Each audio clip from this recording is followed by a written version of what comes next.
What's up, guys? It's Brick Stuff here, and today I'm going to be doing a video on my custom Delta Force operator, like an Army Special Forces style figure.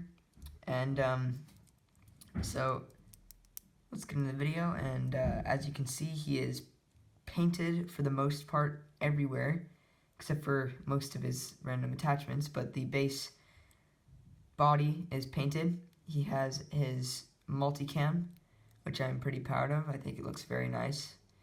And I used a couple of paints. I used, let's see if I can grab them all. There we go. Alright, so I used these paints right here. I used Testor's model paint, which actually works surprisingly well on these figures.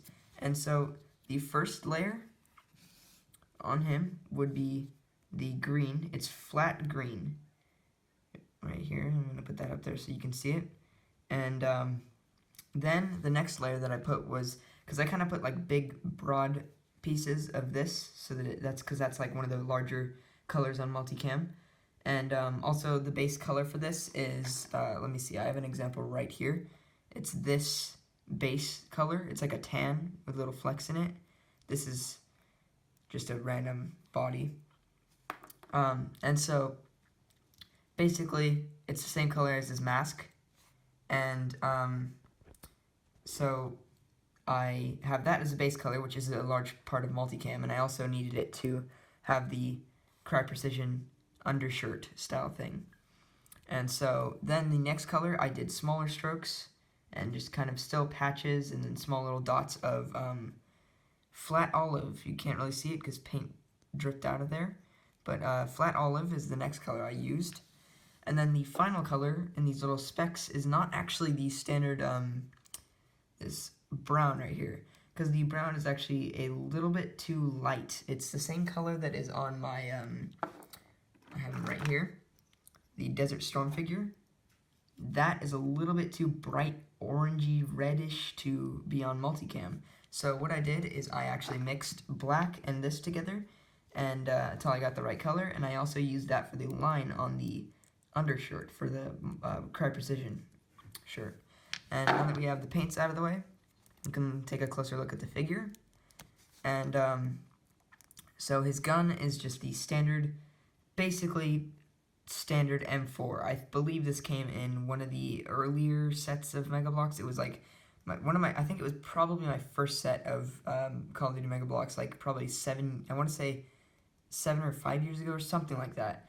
And the jungle set, and it came with this M4 with an ACR stock for some reason. And then I just put the little MRS red dot thing on there.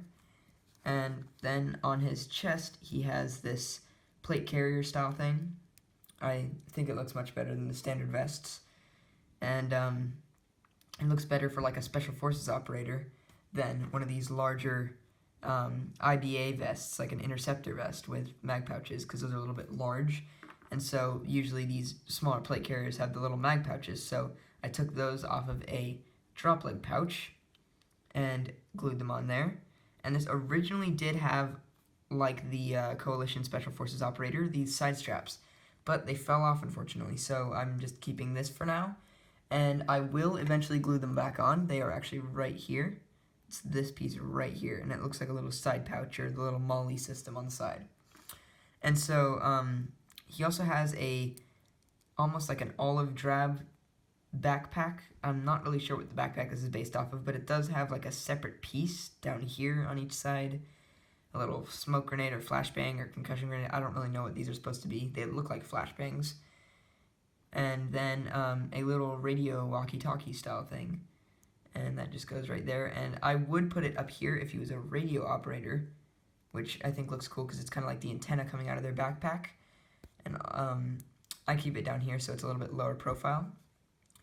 And then for his pouch, he has this little laser designator, almost like one of the little, shoot, I dropped it. Like one of the little things that you use to call in like an airstrike. Like for example, if you clicked this and then an A-10 would come in and give a strike on that infrared position or whatever. And then he also has this really cool looking drop like almost like a holster. And it's funny because it almost looks like you could fit a plate in there, but like a smaller ceramic plate or steel plate or whatever you want to use. On the other one, he just has a little pouch with whatever he wants in it, a mag and a grenade belt down here, and then onto his helmet. This part I really like. So the original helmet was just standard, just like the standard like Ops Core fast helmet with the goggles painted black and the top was gray and this was tan. But then I added this little, made out of clay. It's a counterweight for a night vision goggles. And then this is actually the night vision goggle mount. So they would go up here and this would actually fold down. And that's like when you see like the night vision goggles folded up, this is like what they're on. And you can have this on your helmet in case you really want to like quickly switch out. And then I also painted this little infrared flashlight, or the flashlight and the strobe. They're all in one package and they are painted black. It's painted black now. And I think it makes it look a lot much better. And I'll go ahead and put a couple pictures of this guy up, and they're pretty nice. It's just him in like a combat zone or whatever. So yeah, I'll put those up. And so that's gonna be it for this video. And like and subscribe if you liked this figure and if you want to see more videos like this. And I'll see you guys in the next video. See ya.